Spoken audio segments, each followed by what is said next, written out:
Picture this. You're out on the open ocean. All of a sudden, there's a blaring alarm, a bright flash, and your entire world just gets turned completely upside down. Well, this isn't a movie scene. This is exactly what happened right off the coast of Sri Lanka. Today, we're going to unpack an incredible story about conflict, about survival, and about a set of laws so powerful they can literally stop a war in its tracks. Okay, let's dive right in. So let's set the scene. The date is March 4th, 2026. The Iranian frigate, the IRIS Dena, is hit by a torpedo.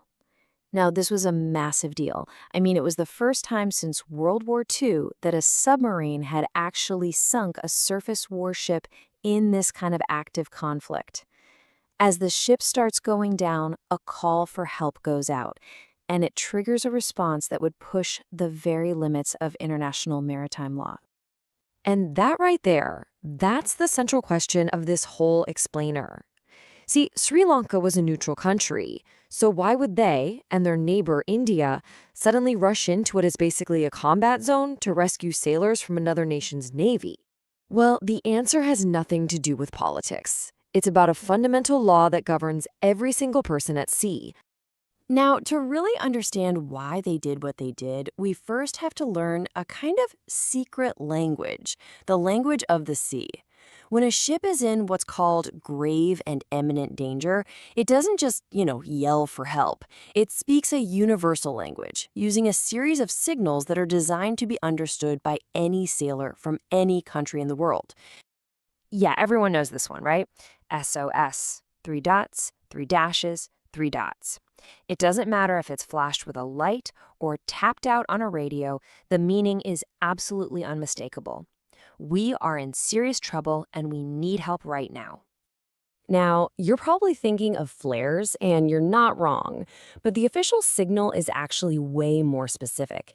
The maritime rules call for rockets or shells that shoot out red stars, and they have to be fired one at a time. It's a very specific visual that's meant to cut through all the chaos and be recognized immediately as a cry for help. Okay, but what about the people who are already in the water? How on earth do you spot a person in the middle of a vast ocean? Well, that's where these things called dye markers come in. It's a small packet that releases this incredibly bright green or yellow dye, and it creates this huge, colorful stain on the water's surface that acts like a giant beacon for rescue planes and helicopters searching from above. All right, let's talk tech. Because in the modern world, it's not all just lights and colors. We've got things like a search and rescue transponder, or a SART. This little device doesn't rely on anyone seeing it. When you activate it, it starts painting this unique pattern of dots on the radar screen of every single ship nearby, literally pointing them right to the survivors. It's like an electronic scream for help. So we know that ships have a whole language to call for help. But that still doesn't explain why other ships are forced to answer, especially when it could be really dangerous for them. For that answer, we have to look past the signals and dive into one of the most powerful legal mandates on the entire planet, the law of the sea. Okay, here is the absolute most important point. It's not a choice, it's not optional.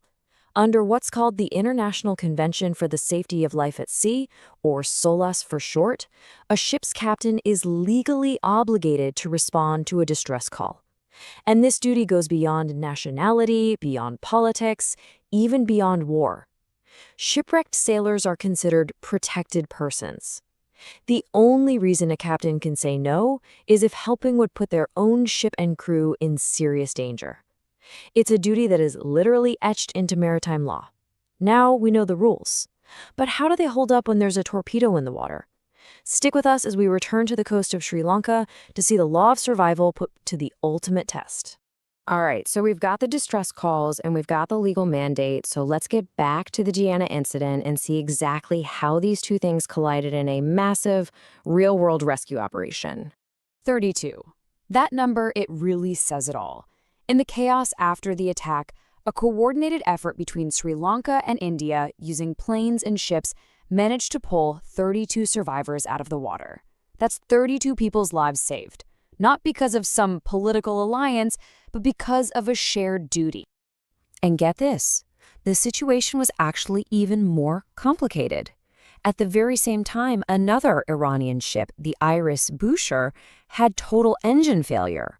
This created this perfect contrast between two different kinds of emergencies.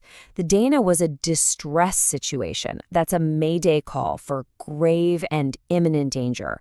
The Boucher, on the other hand, was an urgency situation. That's a pan-pan call. It wasn't sinking, but its crew was still at risk. And so the response was different. A full-blown search and rescue for the Dana, and what's called humanitarian admission into port for the Boucher. It's just a brilliant example of how nuanced this law is when you see it in action. So let's bring this all back around and finally close that loop we opened at the very beginning of this explainer. We asked why neutral nations would risk so much to get involved. And the answer is both simple and pretty profound. Their actions had nothing to do with taking sides in a war. They acted because the law of the sea required them to. They were fulfilling a binding legal and humanitarian obligation that is much older and way more fundamental than any temporary conflict. This right here is really the heart of it all.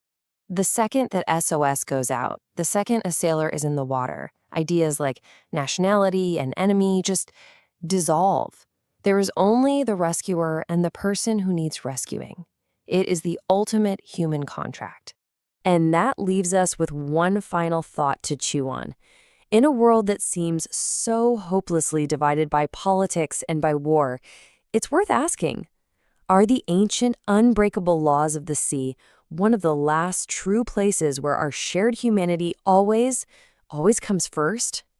Thank you for joining us for this analysis. For more deep dives like this, be sure to revisit us here at King's Academy. We'd love to know what you think, so please share your opinion in the comments section. As always, we read all posted comments and reply as soon as we can.